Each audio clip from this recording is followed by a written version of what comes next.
दर्शकवृन्द स्वागत छ। टिकटकमा उपस्थित छु प्रेम बुढा छेत्री। आज पनि यो विभिन्न व्यक्तिहरूसँगको बसाइका क्रममा छौँ। आज यो बसाइलाई अझ विशेष बनाउने प्रयत्न रहनेछ। निकै मलाई पनि स्वयं व्यक्तिगत रूपमा भन्दाखेरि निकै नै उत्साहप्रद आजको यो बसाइ रहनेछ। मैले त्यो अपेक्षा लिएको छु। विभिन्न क्षेत्र वर्गसँग सम्बन्धित व्यक्तित्वहरू हामी कार्यक्रममा हरेक दिन समेट्छौँ। आज पनि त्यो श्रृङ्खला जारी नै छ। टिकटकको प्रतीक्षा गरेर बसिरहनुभएका तपाईँ सम्पूर्णलाई फेरि पनि स्वागत गर्न चाहन्छु। आजको बसाइमा म कृतिका नाम लिनेछु। तपाईँले थाहा पाइ नै हाल्नुहुनेछ, चर्चित व्यक्तित्व हुनुहुन्छ। उलार, लु, घामकिरी, यार लगायत सल्लेपिर हुँदै अहिले 12औं कृतिका रूपमा जिएर बजारमा छ। साहित्य कृतिहरूको यो चर्चित नामसँग जोडिने स्रष्टा हुनुहुन्छ। आजको टिकटकको बसाइमा लेखक, आख्यानकार, साहित्यकार भनेर चिनाउँदछु अहिले तपाईँका लागि। र थुप्रै परिचयहरू छन्, थुप्रै सृजनाहरू उहाँका छन्। आज हामी साहित्यिक क्षेत्रसँग सम्बन्धित रहेर यो बसाइलाई अझ केन्द्रित गर्नेछौँ। आशा छ आजको बसाइबाट तपाईँलाई अझ धेरै साहित्य सृजना सँगसँगै साहित्य कृति अध्ययन पठनमा चाहिँ अझ तपाईँको रुचि बढेर जानेछ र पठन संस्कृति सँगसँगै यथार्थता, सामाजिक यथार्थताका विषयमा पनि आजको बसाइले अझ निकै त्यसलाई छर्लङ्ग बनाउने प्रयास रहनेछ भन्ने मैले आशा गरेको छु। आज मसँग हुनुहुन्छ लेखक, आख्यानकार, साहित्यकार नयनराज पाण्डे, चर्चित व्यक्तित्व हुनुहुन्छ। म सबभन्दा पहिले कार्यक्रममा उहाँलाई स्वागत गर्न चाहन्छु। तपाईँलाई स्वागत छ सर। धन्यवाद प्रेमजी। आराम हुनुहुन्छ? एकदम ठिकठाक छु। तपाईँलाई नढाँटिकन भन्दाखेरि एकदमै त्यो फ्याक्ट कुरा गर्ने हो भने चाहिँ मलाई आजको यो बसाइ चाहिँ जस्तो एउटा आम पाठकको हिसाबले चाहिँ कृतिहरू पढ्दै गर्दाखेरि भेटिने स्रष्टा र यथार्थमा तपाईँलाई प्रत्यक्ष भेट्दाखेरि अब त्यो एउटा भनौँ न कृतिमा देखिने, भेटिने, महसुस गरिने त्यो भावमा देखिएका, महसुस गरिएका स्रष्टासँगै बसेर यसरी प्रत्यक्ष साक्षात्कार गर्न पाउँदाखेरि निकै नै खुसी लागेको छ र मलाई एकदमै आशा छ आजको बसाइ एकदम स्मरणीय रहनेछ। स्मरणीय बनाउनुपर्छ, किनभने मलाई पनि के लाग्छ भने अब यो आफ्नो मेरो ठाउँ हो, मेरो जमिन हो, नेपालगञ्ज, बाँके, बर्दिया यो ठाउँसित जोडिएर मैले धेरै कुराहरू लेखेको छु। प्रायः धेरै यतैको जमिनका कुराहरू लेखेको छु। त्यसकारण यहाँ आएर आफ्ना कुरा राख्न पाउनु, तपाईँहरूसित राख्न पाउनु चाहिँ मलाई मेरो लागि पनि सौभाग्यको कुरा हो। एकदम खुसी लाग्यो। अब कहाँबाट सुरु गरौँ यति धेरै विषयवस्तु छ। यद्यपि मलाई चाहिँ एकदमै इच्छा अहिले पछिल्लो समयमा तपाईँको कृति भनौँ न जिएरा चाहिँ बजारमा छ, झन्डै 5-6 महिनाभन्दा अलि बढी हुन थाल्यो कि जस्तो छ होइन। अहिले बिचमा यो लकडाउनमा धेरै कुराहरूले असर गर्यो, तर तपाईँले चाहिँ त्यो समयलाई सदुपयोग गरेर बजारमा एउटा कृति छ। एउटा स्रष्टाको हिसाबले यो कृति बजारमा आइसकेपछि यहाँले पाउनुभएको प्रतिक्रियाबाट सुरु गरौँ आजको यो बसाइ चाहिँ। कस्तो पाउनु? धन्यवाद प्रेमजी। यसो छ, कस्तो थियो भने मैले मेरो पूर्ववर्ती लेखन चाहिँ कथा लेखनमा या आख्यान लेखनमा पनि सधैँ नेपालगञ्ज धेरैजसो नेपालगञ्ज, बाँके, बर्दियासित रिलेटेड विषयहरूमा मैले लेखेको छु। यहाँका समस्याहरू, यहाँका सीमान्तीकृत व्यक्तिहरू, यहाँका सीमा क्षेत्रका समस्याहरूसित जोडिएका विषयवस्तुमा मैले काम गरिरहेको हो। यसमा पनि जिएरामा पनि पछिल्लो समयमा त्यही लगभग त्यस्तै कुराहरू छन्। तर यसको फरक के छ भने मैले आफ्नो पूर्ववर्ती लेखन जुन मेरो पद्धति छ त्यो पद्धतिलाई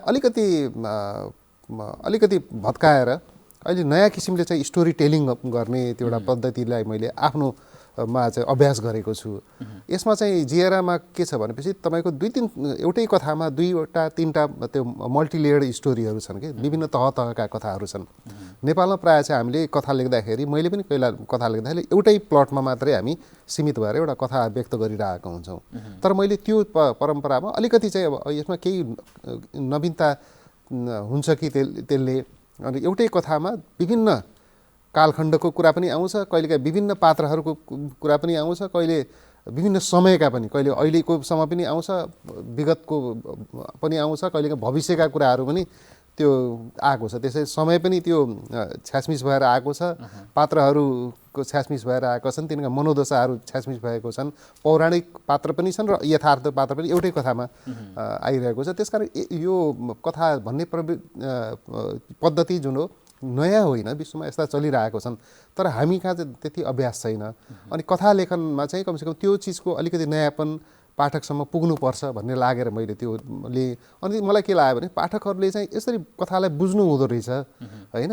कथासित मा नयाँ किसिमले कथा भन्दाखेरि पनि उहाँहरूमा पनि एउटा उत्साह चाहिँ एउटा फरक खालको कृति आयो भन्ने हुन्छ। र त्यो मैले त्यो उहाँहरूको प्रतिक्रिया पाइरहेको छु। तपाईँले हेर्नुभयो भने सामाजिक सञ्जालहरूमा चाहिँ त्यो प्रतिक्रियाहरू मलाई इमेलमा आउने प्रतिक्रियाले मलाई एकदम उत्साहित बनाएको छ।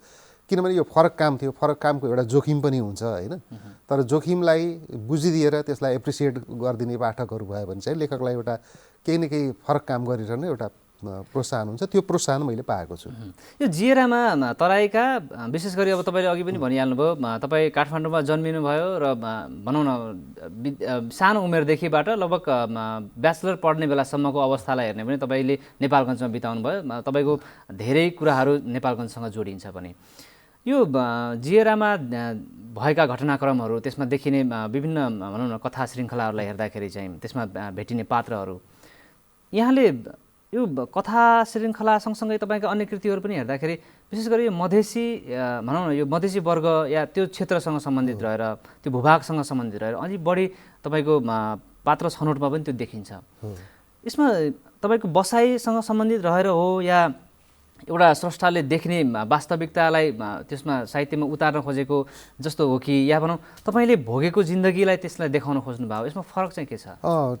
यसो हो, कस्तो के हुन्छ भने जस्तै मैले प्राविधिक रूपमा म काठमाडौँमा जन्मियो पनि म सानो 6-7 महिनादेखि नेपालगञ्जमा आएको। त्यसपछि यहीँ हुर्कियो, यहीँ स्कुलमा पढियो, यहीँकै महेन्द्र बहुमुखी क्याम्पसमा पढेँ। र एउटा कुरा के हुन्छ भने तपाईँको कसैको जीवनमा पनि तपाईँले बाल्यकाल र किशोर वयको र युवा अवस्थाको प्रारम्भिक समय तपाईँ जुन ठाउँमा बिताउनुहुन्छ नि, तपाईँलाई को जीवनको तपाईँको सोचाइमा को 90% लाई चाहिँ त्यो सोचाइको त्योलाई त्यो समयले प्रभावित गर्छ भन्दा रहेछन्। लेखकलाई पनि त्यही हुँदो रहेछ कि त्यो बेला चाहिँ कस्तो हुन्छ भने समाजलाई बुझ्ने, समाजसित घुलमेल हुने, घुम्ने, पात्रहरू साथीहरू बनाउने बेला रहेछ त्यो। अनि म पनि त्यही गाउँ त्यतिखेर घुमिन्थ्यो, साथीहरू अनेक थिए होइन। अनेक त्यो मधेसी साथीहरू टोलमै हुन्थे होइन। अगाडि मेरो घर अगाडि चाहिँ त्यो मुस्लिम बस्ती पनि थियो। अनि त्यहाँ मेरा साथीहरू थिए, टाँगावालाहरूको घरहरू थिए। ती घरमा गइन्थ्यो, तिनीहरूसित माछा मार्ने पोखरीहरू हुन्थे, गड्डाहरू भन्थ्यौँ हामी। त्यहाँ माछा मारिथ्यौँ। त्यो अनि त्यसपछि मेला, जोगा गाउँको मेला भन्यो, यता भन्यो उता भन्यो। गाउँहरू कहिलेकाहीँ स्कुलबाट चाहिँ हामी स्कुलबाट फुत्किएर चाहिँ पढ्न मन नलाएर पछि गाउँतिर गयो। अनि त्यसले चाहिँ के भने समाजसित घुलमिल हुन पाइयो, समाजलाई बुझ्न पाइयो। अनि बुझेको कुरा के हुन्छ भने तपाईँले आफ्नो ठाउँको कुराहरू लेख्नुभयो भने एउटा एक किसिमको कन्फिडेन्स हुन्छ कि म यो यिनीहरू पात्रलाई बुझ्छु, यिनीहरूको रहनसहनलाई बुझ्छु, यिनीहरूको भाषालाई बुझ्छु भनेपछि लेखनमा एउटा आत्मविश्वास आउँदो रहेछ। अनि अर्को कुरा त्यति मात्र होइन, उनीहरूको इस्युजहरूलाई पनि मैले केटाकेटीदेखि देखिरहेको हो नि त। उनीहरूका समस्या, उनीहरूप्रति हामीले गरेका व्यवहारहरू, राज्यले गरेका व्यवहारहरूलाई चाहिँ एउटा अनुभूत गरिएको हो नि त। किनभने मेरा साथीहरू थिए, म स्कुल जान्थेँ, उनीहरू चाहिँ कोही जुत्ता पालिस गरेर त्यो एक्लै नीतिमा बसिरहेको हुन्थे। कोही त्यो उनीहरूले अवसर पाइरहेका हुँदैन थिए। सरकारी सेवामा चाहिँ प्राय मधेसी समुदायको मान्छेहरू त्यो देखिँदैन थिए होइन। किनभने शिक्षा भाषाले गर्दाखेरि उनीहरूलाई चाहिँ त्यो धेरै कुरालाई चाहिँ त्यो रोकिरहेको थियो अगाडि बढ्नको लागि होइन। लोकसेवा पास गर्नलाई पनि उनीहरूलाई गाह्रो हुन्थ्यो होइन, कि नेपाली भाषामै उनीहरू कमजोर भइदिन्थे। अनि त्यो यावत समस्या देखेको हुनाले, राज्यको व्यवहार देखेको हुनाले एउटा लेखकको रूपमा आम मान्छेले त वास्ता गर्दैन होला त्यो सामान्य कुरा, तर मभित्र एउटा लेख्ने हुटहुटी थियो।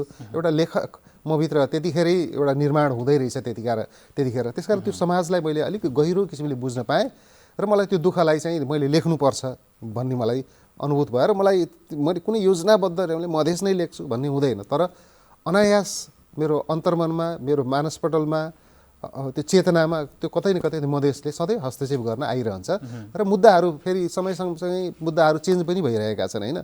मेरो उलारमा लेखिएको व्यक्त भएको मधेसको समय बेग्लै छ, त्यसपछि लुमा लेखिएको समय बेग्लै छ, र जिएरामा आउँदा मैले पछिल्लो मधेसका बारेमा लेखेको छु। त्यतिखेर आवाजहरू उठ्न थालेका छन् अधिकारका लागि, पहिचानका लागि। त्यो कुरालाई चाहिँ पछिल्लो त्यो जिएरामा मैले विभिन्न कथा मार्फत समेटेको छु। भनेको तपाईँले व्यक्तिगत रूपमा भोगेका कुरा र तपाईँले कृतिमा उतारेका, शब्दमा उतारेका त्यो त्यतिखेरको तत्कालीन समाज र अहिलेको अवस्थाको समाज, तपाईँ अब स्वयं आफैले भोगिरहेको समाज र देखिरहेको अवस्था, यो समग्र तुलनात्मक रूपमा त्यो समुदाय जुन तपाईँले साहित्यमा उठाउने या तपाईँको सृजनामा उठाउने समुदाय वर्ग, त्यो तल्लो तहका नागरिकहरूको स्थिति परिवर्तन भएको पाउनुहुन्छ या परिवर्तन होइन? यसो छ कि परिवर्तन भन्ने कुरा गजबको रहेछ कि मैले त्यो उलारको चाहिँ 20 वर्षे संस्करण, अब त 25 वर्षे एडिसन पनि आउँदैछ। त्यो 20 वर्षे संस्करण आउँदाखेरि मैले त्यसमा एउटा भूमिका लेखेको छु आफैले। त्यसमा मैले प्रेमलाल जुन मेरो त्यसको मुख्य पात्र हो, त्यो मैले लेखेको कुरा उसको कथा लेखेको छु, तर उसले पढिरहेको छैन, त्यो पढ्न पाएको छैन होइन। त्यो कुरा चाहिँ एउटा विरोधाभास छ। मैले लेखेको कुरा चाहिँ मधेसी पाठकसम्म पुगेको छ जस्तो मलाई लाग्दैन होइन। तर के भने मैले तिनीहरूलाई पढाउनु खोजेको पनि होइन। मैले रचना लेखेको चाहिँ के भने मधेससित सरोकार राख्ने पहाडी कम्युनिटी होला, शासक वर्ग होला, तिनीहरूसम्म त्यो कुराहरू पुगोस् होइन। र उनीहरूको जीवनशैलीमा पनि एउटा सहजता आओस्, उनीहरूले पनि आफूलाई राज्यमा चाहिँ हाम्रो पनि महत्त्व छ, त्यो एउटा हामीलाई पनि महत्त्व दिएको छ भने महसुस गर्नु। र त्यसले के एउटा समाज समावेशी भयो भने समाजमा एउटा सुखी समाज हुन्छ नि। जति तपाईँ कसैलाई कित्ता काट गरेर अन्त पुर्याइदिनु भने एउटा असन्तोष, एउटा विद्रोहको त्यो चेतना त्यो विद्रोह हुर्किरहेको हुन्छ र त्यसले समाजलाई अशान्त नै बनाइरहेको हुन्छ। त्यसकारण हामीले जति समावेशितालाई चाहिँ समावेश गरेर सबैलाई जात जाति लिङ्ग वर्ग सबै भन्छौँ नि हामी, त्यो सबैलाई समाटेर उनीहरूलाई समानताको बोध भयो भने चाहिँ समाज सुखी हुन्छ भन्ने लाग्छ। अनि त्यो पछिल्लो समयमा के छ भने अब मधेसमा चाहिँ पहिला जस्तो चाहिँ यथार्थलाई स्वीकारेर राज्यले यस्तो गरिरहेछ भनेर जुन सहने मात्रै एउटा परिपाटी थियो, विद्रोहको चेतना थिएन नि। अबको मधेसमा त्यो छैन। अबमा चाहिँ एउटा विद्रोहको चेतना हुर्किरहेको छ, उनीहरू आवाज मुखरित हुन थालेको छ होइन। त्यसकारण समाजमा केही न केही परिवर्तन आइरहेको छ। तर पनि के लाग्छ भने यो परिवर्तन ढिलो भइरहेको छ होइन। राज्यले कतिपय सम्बोधन गर्नुपर्ने कुरामा ढिलो गरिरहेको छ। त्यसकारण उनीहरूले संविधानमा त लेखिएको छ, कानुनमा छ, तर त्यो समानताको बोध चाहिँ उनीहरूले गर्न पाएका छैनन्। तर पनि पछिल्लो मधेस चाहिँ के छ भने उसको आवाज चाहिँ मुखर रूपमा व्यक्त हुन थालेको छ। त्यो चाहिँ मेरो लागि चाहिँ सुखद कुरा हो र यसले ढिलो चाँडो परिवर्तन ल्याउँछ भन्ने लाग्छ। तर परिवर्तन धेरै ढिलो पनि आउनु हुँदैन, छिटो चाहियो भन्ने चाहिँ लाग्छ मलाई। साहित्य समाजको दर्पण भनिन्छ। साहित्यले अन्य आम नागरिकले उठाउन नसकेका, भन्न नसकेका कुराहरूलाई एकदम त्यसलाई कलात्मक ढङ्गले प्रस्तुत गर्दाखेरि त्यो धेरैको मस्तिष्कमा, पाठकवर्गको मस्तिष्कमा पुग्छ र त्यसले बिस्तारै समाज परिवर्तन गर्छ भनिन्छ। तपाईँको सृजनाहरूलाई हेर्दाखेरि अघि पनि कुरा आइसकेको छ, अझ बढी मधेस कम्युनिटीसँग जोडिएर मधेस क्षेत्रको या तराई क्षेत्रका समस्याहरूलाई अझ बढी उठाउनुहुन्छ। एउटा साहित्यले तल्लो तहका नागरिकहरू, तल्लो तहका वर्गहरूको आवाज उठाउन सकेन भने समाज के हुन सक्छ जस्तो लाग्छ? एउटा होइन, त्यसपछि त्यस्तो समाज हामीले त्यो तबकाको उनीहरूको आवाजको, उनीहरूको पीडालाई सम्बोधन गर्न सकेनौँ भने चाहिँ के हुन्छ भने समाजमा अघि पनि भने एउटा असन्तोष व्याप्त हुन्छ। त्यो असन्तोषले कहिलेकाहीँ नकारात्मक स्थितिको सिर्जना गर्न सक्छ। हामीले सोचेको भन्दा प्रतिकूल घटनाक्रमहरू समाजमा घट्न सक्छन् होइन। किनभने विद्रोह जब समाजमा हुन थाल्छ, त्यो विद्रोहले कुनै नीति नियम कानुन मान्दैन त्यो होइन। त्यसमा कतिपय अप्रिय कुराहरू पनि हुन जान्छ। त्यसका त्यो अप्रियता स्थितिलाई रोक्नको लागि चाहिँ त्यो आवाजहरूलाई सम्बोधन गर्नुपर्छ भन्ने नै मलाई लागिरहेको छ होइन। अब त्यो चाहिँ अब समयक्रमले केही त्यो परिवर्तनहरू त ल्याएको छ, तर चाहिँ त्यो सम्बोधन गर्न अझै पनि ढिलाइ भइरहेको छ भन्ने मलाई चाहिँ लागिरहेको छ। यी सकारात्मक उज्यालो त्यो चाँदीको केही त्यो उसको घेरा भन्छौँ हामीले, एउटा सम्भावनाको एउटा चाहिँ त्यो घेरो केही देखिरहेको छ। तर पनि परिवर्तन चाहिँ धेरै कुराहरूमा छ, पीडा धेरै छ भित्री उसमा सतहमा छ। अनि एउटा समुदायलाई चाहिँ एउटा मेन स्ट्रिममा ल्याउनको लागि चाहिँ प्रयास गर्नुपर्ने छ, त्यो अझै पनि पर्याप्त भइरहेको छैन। समाजमा जुन सहिष्णुताको निर्माण हुनुपर्ने छ त्यो पनि अलिकति ढिलो भइरहेको छ भन्ने लाग्छ। तर पनि आशावादी हुने ठाउँ छ, किनभने मधेस भनेको कस्तो हो भने मधेस एउटा त्यो अब जस्तै हामी यहाँ अवधि भन्छौँ, त्यो एउटा सभ्यतासित जोडिएको कुरा हो होइन। त्यो सभ्यतालाई हामीले चाहिँ स्वीकार गऱ्यौँ भने पनि यहाँको त्यो भाषा शैली, लोककथा होला, लोकजीवन होला, संस्कृतिलाई चाहिँ हामी साहित्यमा भित्राउन सक्यो भने त्यसले साहित्यको श्रीवृद्धि पनि गर्छ र उनीहरूलाई पनि हाम्रा कथाहरू पनि, हाम्रा कुराहरू पनि कतै आइरहेका छन् भन्ने कुरा चाहिँ एउटा आभास हुन्छ भन्ने लाग्छ। त्यही क्रममा लागिरहेको छु म पनि। नयन सर, जस्तो अब तपाईँसँगकै पुस्ताहरू भनौँ न, तपाईँकै साथी सङ्गतिहरूले पनि नेपालगञ्जलाई भोगे, त्यो अवस्था देखे, तपाईँ यहाँसम्म हुनुहुन्छ। एउटा अलिकति जान्ने इच्छा लाग्यो मलाई चाहिँ, जस्तो आम नागरिकले सबैले त्यो भोगेका छन्, देखेका छन्, अवस्था सबैलाई थाहा छ। तर एउटा साहित्यकारले, एउटा लेखकको नजर या दृष्टिमा त्यो कुराहरू फरक बनेर आउँदछ। भनेको जस्तो तपाईँले जुन अघि भन्नुभयो, मधेसले भोगेका पीडा त धेरैले पनि भोगे, सबैले भोगे, देखेकै पनि छ, त्यसका कुराहरू पनि आइरहेका हुन्छन्। तर लेखनीमा त्यसलाई ढाल्नका लागि एउटा साहित्यकारले देख्ने त्यो घटनालाई फरक रूपले हेर्ने हुन्छ। त्यो आम नागरिक या आम मानिसले जो भोगेको कथालाई चाहिँ साहित्यमा ढाल्नका लागि चाहिँ म लेख्छु भनेर अब यसलाई चाहिँ फरक बनाउनुपर्छ भन्ने हुन्छ कि यो साहित्यकारको सोचाइ नै फरक हिसाबले उनीहरूको त्यो हुन्छ नि एउटा सोच चाहिँ फरक दृष्टिकोण राख्ने जुन क्षमता हुन्छ त्यो दृष्टिकोण नै फरक हुने हुन्छ, के हुन्छ यसमा? होइन, दुईटै कुरा हुन्छ। तपाईँले के हुन्छ भने हामी जस्तै मैले लेख्दाखेरि के भन्छ भने मलाई यो मधेसको मुद्दाहरू उठाउँ भन्ने पनि लागिरहन्छ, किनभने धेरै कुराहरू सम्बोधन गरेर अझै पनि बाँकी छ भन्ने हुन्छ। अनि अर्को कुरा के भने यो कम्फर्ट जोन पनि हो मेरो लागि भने, किनभने यो मैले बुझेको, देखेको, भोगिरहेको छ, यहाँको भाषासित त्यो म परिचित छु, त्यो कुनै समय लामो समय कालखण्ड बोलेको भाषा हो, अलिअलि त्यो समाजको संस्कृतिसित पनि घुलमिल गरेको छु, त्यसकारण म सहज रूपमा ल्याउँछु भन्ने लाग्छ। तर फेरि के छ भने एकदम त्यो ल्याउने नाममा त्यो हामी गिमिक्स गरेर एकदमै त्यो नभएको कुरालाई एकदमै अतिरञ्जित किसिमले ल्याउने पनि होइन, होइन। तर अर्को कुरा के छ भने फेरि कहिलेकाहीँ कथा लेखन गर्दै जाँदाखेरि भएको यथार्थलाई जस्ताको तस्तै हुबहु समाचारमा जस्तो प्रस्तुत गरेर पनि हुँदैन, केही न केही फरक चाहिँ ल्याउनुपर्छ। अनि साहित्यमा लागिसकेपछि, तपाईँ आख्यानमा लागिसकेपछि त्यो स्टोरी टेलिङ भन्ने हुँदो रहेछ। तपाईँले देखेका कथालाई कसरी भन्नुहुन्छ, होइन, भनेपछि त्यो अलिकति ढङ्ग पुऱ्याएर भनियो भने त्यो प्रभावकारी पनि हुँदो रहेछ, होइन। अलिक फरक ढङ्गले भनियो भने नोटिस हुँदो रहेछ त्यो कुराहरू। अन्त नोटिस भएपछि त्यो कथाले उठाएका, साहित्यले उठाएका मुद्दाहरू अझ मुखर भएर धेरै व्यक्तिसम्म पुग्छ र एउटा समाजमा एउटा बहसको निर्माण गर्छ भन्ने लाग्छ। त्यसकारण दुइटै हुन्छ, एउटा चाहिँ स्वतस्फूर्त रूपमा पनि एउटा कुराहरू मनमा खेलिरहेका हुन्छन्, किनभने मेरो त यही जमिन त यही नै हो, त्यसमा जमिनसित जोडिएका कुराहरू स्वतस्फूर्तमा पनि आउँछन्। तर एउटा फेरि के हुन्छ भने योजना पनि के हुन्छ भने होइन, मलाई यसलाई यसरी भन्छु, यो कथा यस्तो हो, यसमा यो चिज थप्छु, यसलाई यो चिज घटाउँछु र यसलाई प्रभावकारी बनाउनलाई यो गर्छु भने एउटा योजना पनि हुन्छ, होइन।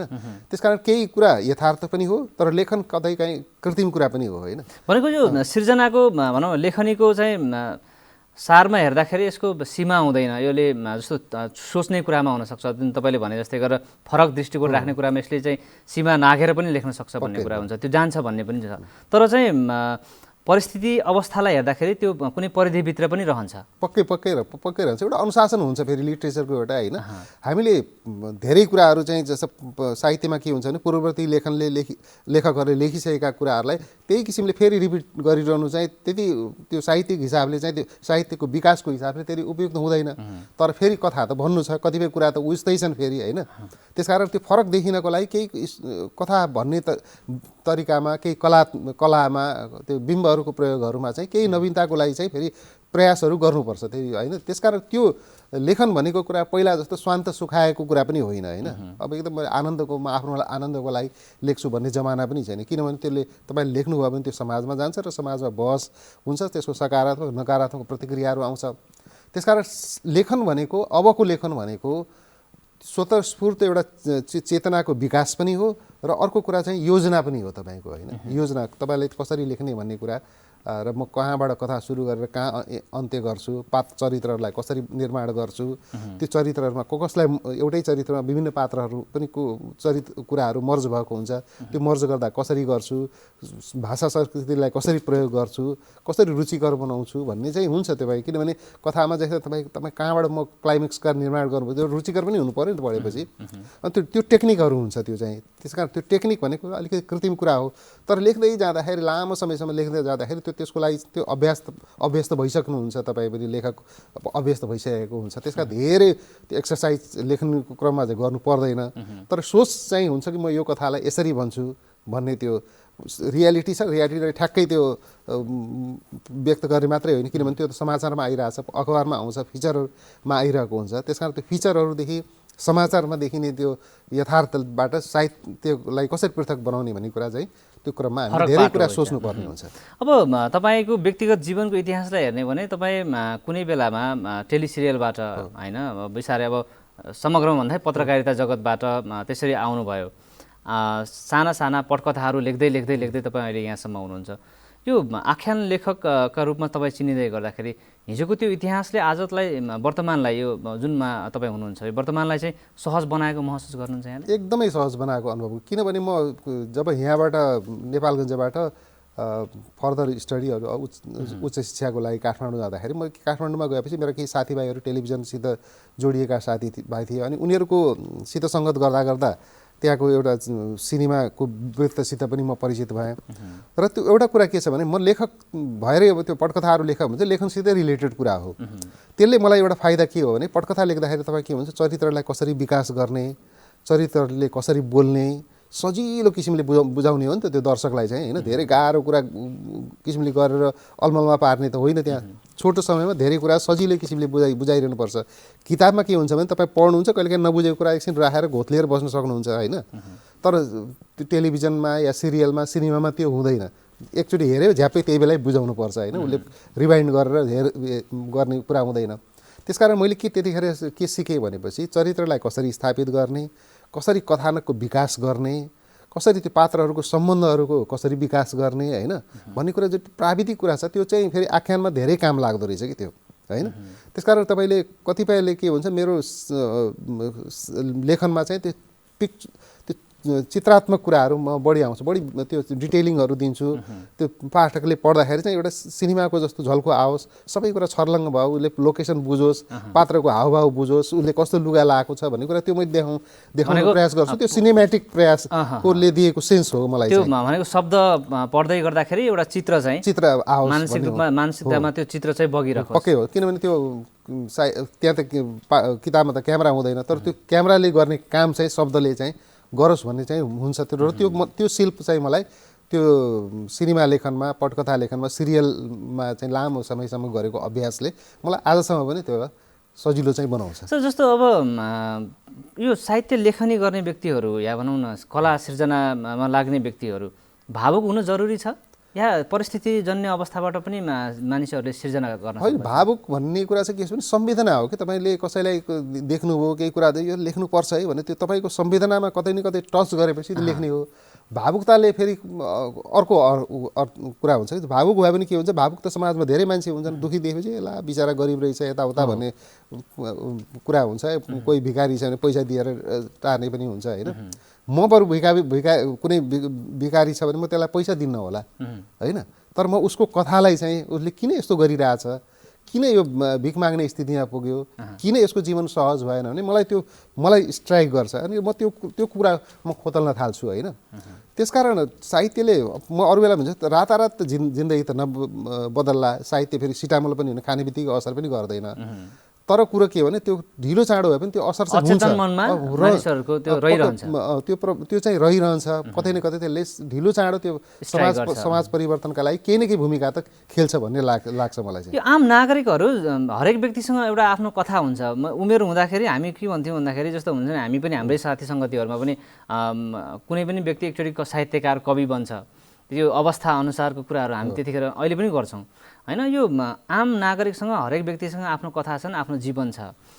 तर यहाँले भने जस्तै गरेर मैले सोध्न खोजेको जो भावुकतासँग जोडिने कुराहरूमा यो शब्द सिर्जना गर्ने कुराहरूमा सबै मानिसहरू सक्दैनन्। जस्तो त्यो कथा छ तर अभिव्यक्त गर्न सकिरहेका हुँदैनन्। त्यसले गर्दाखेरि एउटा मनमा उकुस मुकुस हुन्छ नि त मानिसहरूलाई, त्यो रहिरहेको हुन्छ।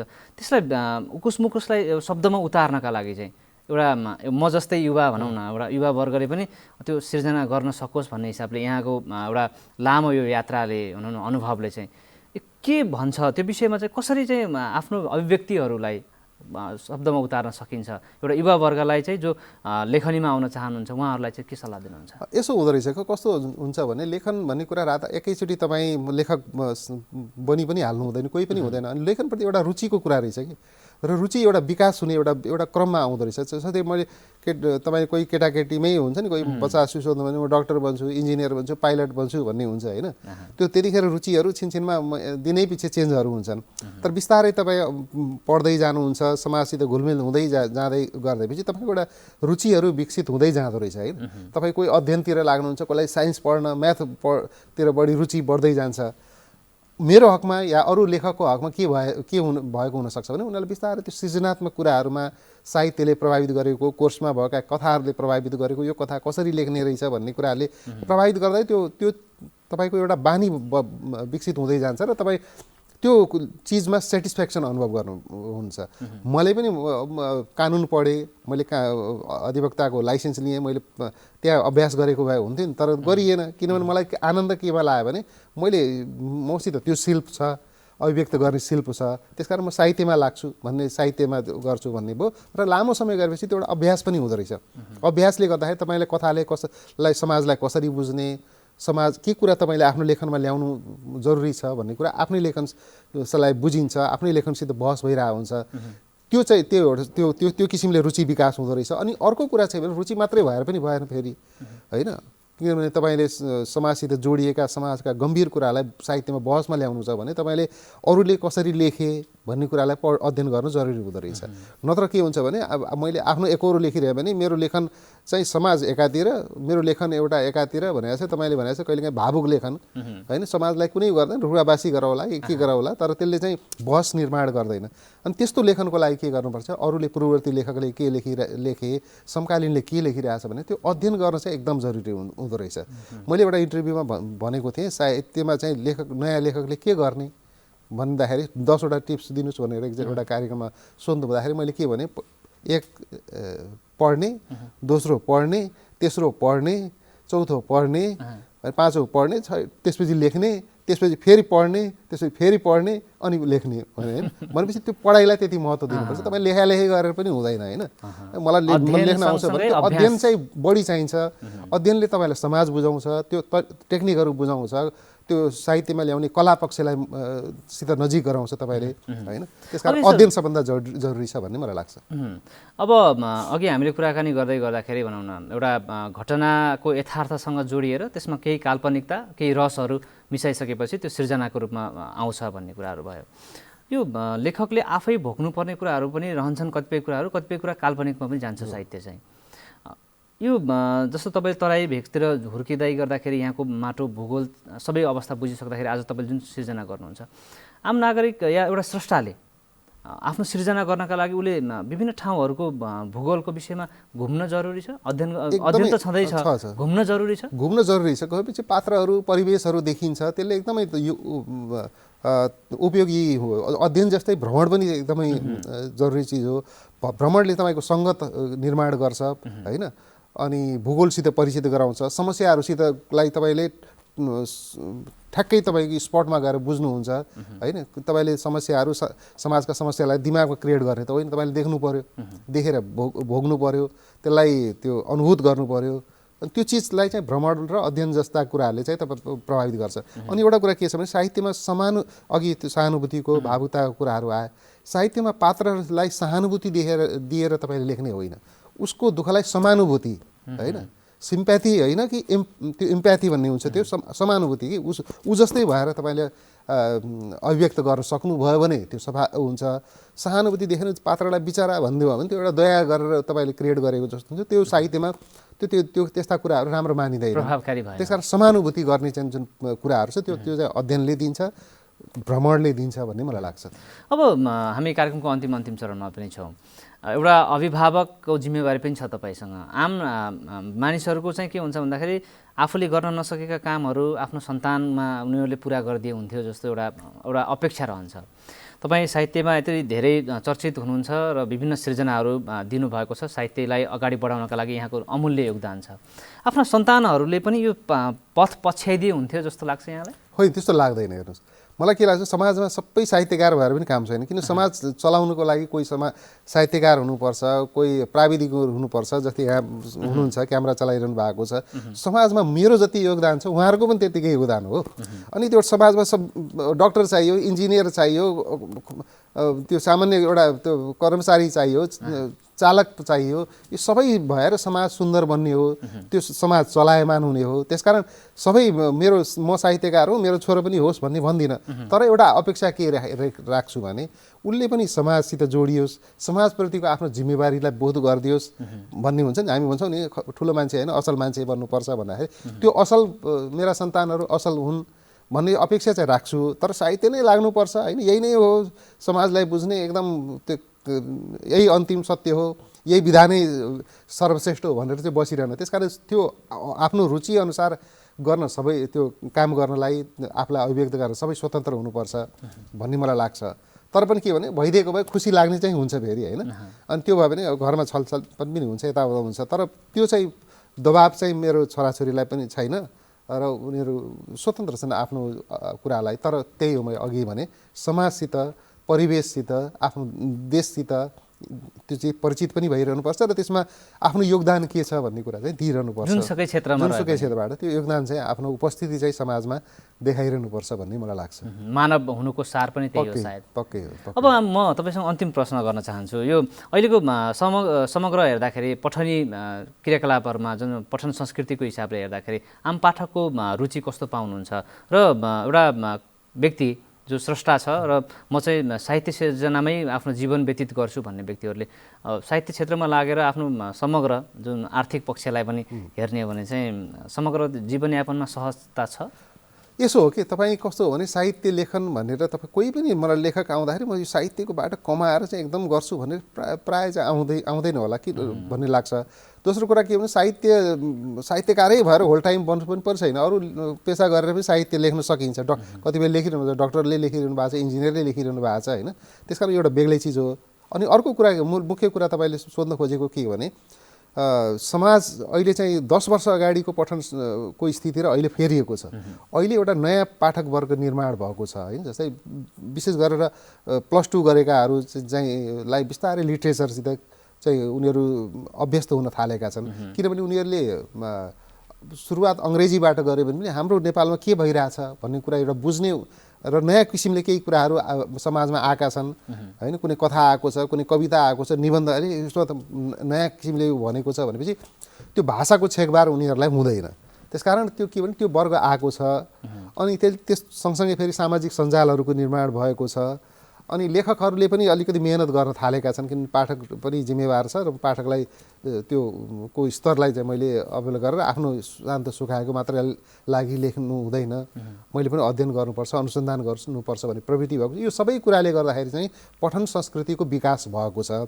त्यो पठन संस्कृतिको विकास हुनु भनेको पाठक पनि विकास हुनु हो। तपाईँले राम्रो साहित्य लेख्नुभयो भने बिग्छ र एउटा एक किसिमले तपाईँको तुरुन्तै घरबार नबन्ला, तपाईँको तुरुन्तै गाडी हिँड्न नसक्नु होला। तर त्यस्ता कुराहरू पनि बिस्तारै हाम्रो समाजमा हाम्रो उसमा प्रवेश भइसकेका छन्। लेखेर बाँच्ने स्थितिको पनि निर्माण भइरहेको छ। अहिले तकालाई थोरै लेखक हुनु होला त्यसरी लेखेरै आफ्नो जीविका चलाइरहनु भएका, तर त्यो सङ्ख्या बिस्तारै बढ्दैछ भन्ने लाग्छ। किन बढ्ने कारण के छ भने पाठकहरू बढ्दै हुनुहुन्छ, पाठकहरू सचेत हुनुहुन्छ र असल लेखनको अपेक्षा गरिरहनु भएको छ। राम्रो किताब आउँदाखेरि बजारमा सहज ढङ्गले बिक्री हुन थालेको छ भन्ने मलाई लाग्छ। त्यसले भविष्यको चाहिँ पठन संस्कृतिको विकासमा निकै सकारात्मक असर पुर्याउँछ भन्ने कुरा लाग्छ। हुन्छ, अब यहाँसँगको यो बसाइ लगभग हामी टुङ्ग्याउने चरणमा छौँ। अन्तिम त भनिहालेँ, त्यही पनि एउटा जिज्ञासा बाँकी नै रह्यो। अब कस्तो भन्दाखेरि यहाँले यत्रो आफ्नो जीवनयापन अनुभूति गर्नुभयो, धेरै कुराहरू सफलता हेर्नु भएको छ, भोग्नु भएको छ, समाज देख्नुभयो, परिस्थिति भोग्दै गर्दाखेरि यहाँसम्म हुनुहुन्छ। जीवन के रहेछ? छोटकरीमा एन्सर चाहन्छु। होइन, जीवन भनेको चाहिँ के भने जीवन भनेको आफ्नो समय बिताउने मात्रै कुरा होइन। तपाईँ अरूको जीवनसित अरूसित कसरी जोडिनुहुन्छ, अरूसित कसरी संवाद गर्नुहुन्छ, तपाईँको व्यवहार कस्तो हुन्छ भन्ने कुराले तपाईँको जीवनको सार्थकतालाई निर्माण गर्दो रहेछ। तपाईँले दिन बिताउनु या तपाईँले मात्र आफू मात्रै सुखी भएर दिन बिताउनु त्यो कुनै असल कुरा हो र त्यो तपाईँले जीवन सार्थक बिताउनु भयो भन्ने होइन। तर तपाईँ आफ्नो समाजसित इन्टरेक्ट कसरी गर्नुहुन्छ र समाजमा आफूले कसरी प्रभावित गर्नुपर्छ, समाजमा आफ्नो उपस्थिति कसरी देखाउनुहुन्छ, त्यो कुराले तपाईँको जीवनलाई निर्धारित गर्छ, जीवनको महत्त्वलाई स्थापित गर्छ। सयौँ मान्छे छन् अब बाँचेका छन्, सुख सयलमा बाँचेका छन्, तर सिद्धिन्छन्। सिद्धिएपछि उनीहरूको समाजमा उपस्थिति मात्र सिद्धिँदैन, उनीहरूको हैसियत पनि सिद्धिन्छ र त्यो मान्छे गुमनाम भएर जान्छ। त्यसकारण तपाईँले यस्तो काम गर्नु पऱ्यो कि तपाईँ रहनुहोस् नरहनुहोस्, तपाईँको जीवन रहोस् नहोस्, गुमनाम हुने हराउने काम चाहिँ नगर्नुहोस्। त्यसको लागि समाजसित तपाईँको संवाद हुनुपर्छ र समाजमा आफ्नो उपस्थिति हुनुपर्छ। आफ्नो जीवन मात्र होइन, अरूको जीवनको पनि सरोकार राख्नुपर्छ भन्ने मलाई लाग्छ। हस्, म आजको कुराकानी यहाँ टुङ्ग्याउँछु। मेरा निमित्त आजको बसाइ एकदमै धेरै स्मरणीय रह्यो र विशेष पनि रह्यो। आम दर्शकहरूलाई पनि यो विषय आजको बसाइ चाहिँ एकदमै उत्कृष्ट र उहाँहरूलाई पनि धेरै काम लाग्ने महत्त्वपूर्ण बसाइ रह्यो होला भन्ने मैले अपेक्षा पनि गरेको छु। यो महत्त्वपूर्ण समय हामीलाई यहाँ उपलब्ध गराइदिनु भयो, तपाईँलाई धेरै धेरै धन्यवाद प्रेमजी। बडा मलाई पनि एकदम सार्थक कुराकानी भएको जस्तो लागेको छ। आजको बिहानी चाहिँ सुन्दर ढङ्गले बित्यो। तपाईँलाई धन्यवाद। यो एनटिभी कोहलपुरलाई धन्यवाद, प्राविधिक साथीहरू हुनुहुन्छ उहाँको मेहनतलाई सलाम गरेँ मैले। एकदमै खुसी सार्थक दिन बित्यो। धन्यवाद तपाईँलाई। दर्शकवृन्द, आजको टिकटकमा हामीले कुराकानी गऱ्यौँ। लेखक, आख्यानकार, साहित्यकार हुनुहुन्थ्यो, निकै चर्चित व्यक्तित्वसँग बस्यौँ। नयनराज पाण्डे हामीसँग हुनुहुन्थ्यो। कस्तो लाग्यो उहाँसँग कुराकानी? प्रतिक्रिया दिन होला। हामी तपाईँको प्रतीक्षाको अपेक्षामा छौँ। यस लगत्तै हामी फेरि जिल्ला अपडेट लिएर तपाईँहरूका माझमा उपस्थित हुन्छौँ। हामीसँग रहनुहोला।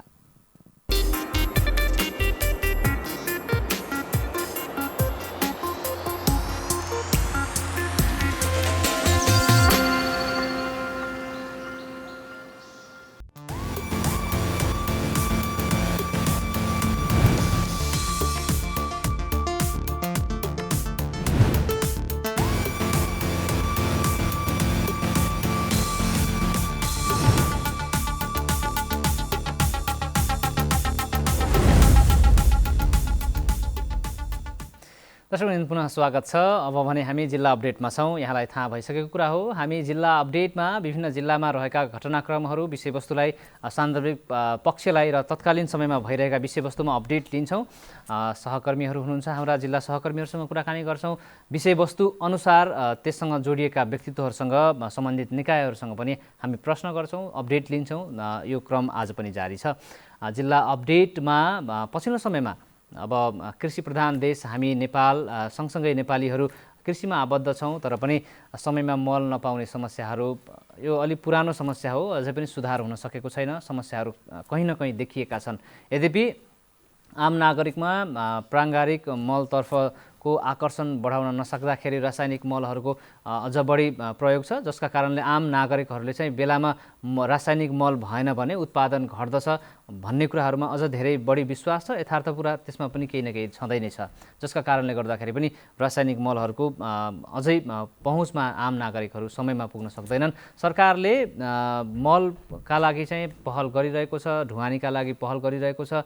उत्पादन अनुसार किसानले पाउनुपर्ने जुन किसिमको लागत बढाउनका लागि मलले भूमिका खेल्दछ, त्यो भूमिकालाई चाहिँ सरकारले पनि काम त्यही अनुसार गरिरहेको पनि छ। यद्यपि पटक पटक यो समस्याहरू उठिरहेका छन्। धान रोप्ने बेलामा पनि मलको अभाव छ। अहिले अब सिजन हिसाबले अहिले गहुँ छर्ने बेला हो, नागरिकहरू, कृषकहरूले गहुँ छर्ने बेलामा पनि मलको अभाव भोगिरहेको भनेर पटक पटक समस्या आइरहेका छन्, उठाइरहेका पनि छन्।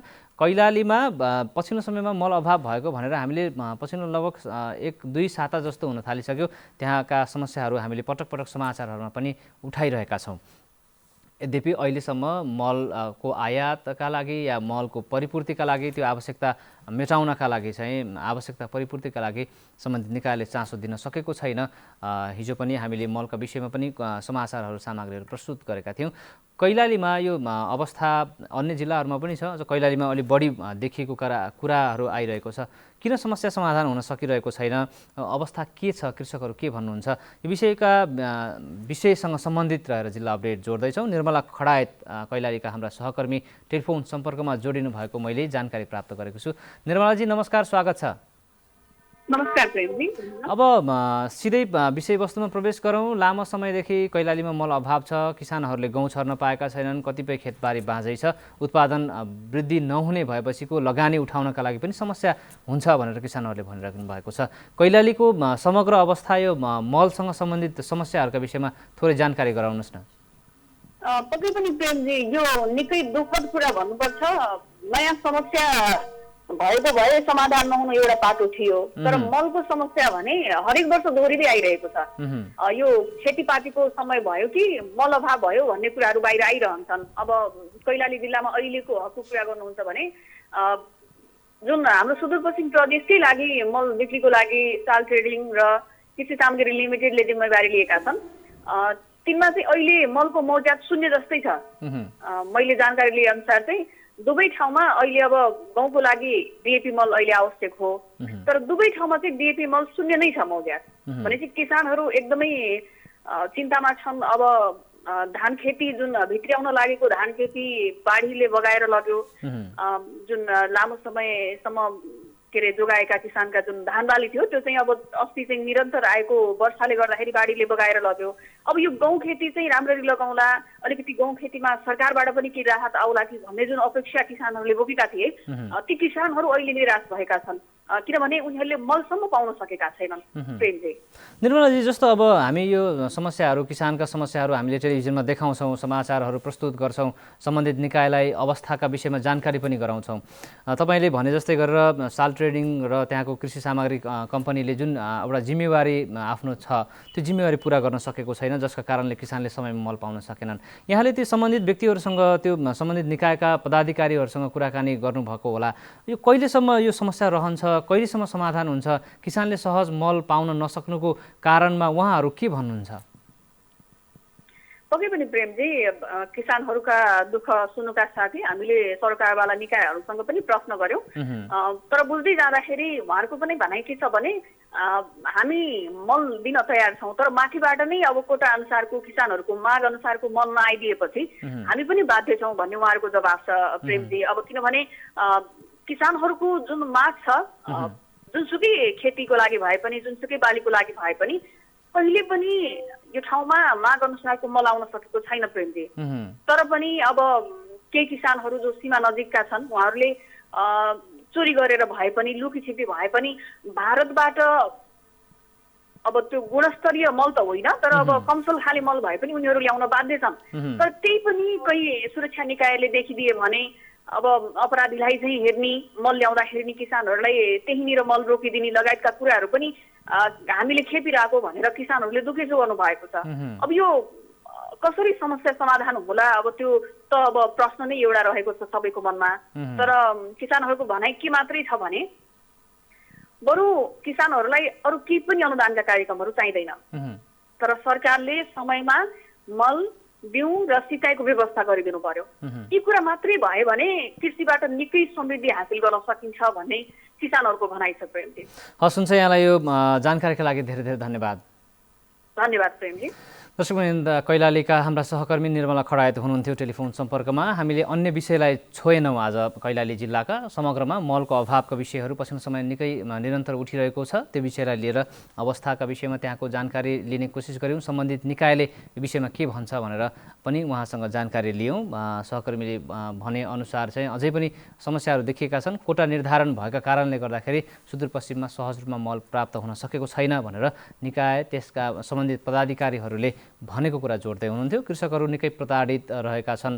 विशेष गरी बाढी विपदका कारणले गर्दाखेरि धान बालीमा क्षति भएपछि, वर्षाका कारणले धान बालीमा क्षति भएपछि गहुँ चाहिँ राम्रोसँग लगाउँला भनेर प्रतीक्षा गरेका किसानहरूलाई यस किसिमका समस्याहरू हुनु भनेको समग्र राज्य प्रणालीसँग जोडिने कुरा हो र समग्र हामी कृषि क्रान्तिका कुरा, आधुनिकीकरणका कुराहरू, व्यावसायिकरणका कुरा गर्दै गर्दाखेरि यस्ता किसिमका घटना, यस्ता किसिमका कामबाट, कुराहरूबाट पनि, यी किसिमका गतिविधिहरूबाट आम कृषक जो कृषि क्षेत्रमा आफ्नो जीवनयापन गरिरहेका छन्, ती व्यक्तिहरूलाई चाहिँ कृषि क्षेत्रबाटै पलायन हुनुपर्ने अवस्थाको सृजना कालान्तरमा हुन सक्ने अवस्था पनि रहन्छ। त्यसकारणले गर्दाखेरि सम्बन्धित निकायले सम्बन्धित क्षेत्रसँग सम्बन्धित रहेर काम गर्ने पदाधिकारीहरूले आफ्नो जिम्मेवारी अझ गहन रूपमा प्रस्तुत गर्नुहुनेछ भन्ने हामीले अपेक्षा लिएका छौँ। आजको यो कुराकानीको यथार्थता र यससँग जोडिने भनौँ न यसको निष्कर्ष चाहिँ हामीले त्यसका लागि पनि आजको कुराकानी जोडेका हौँ।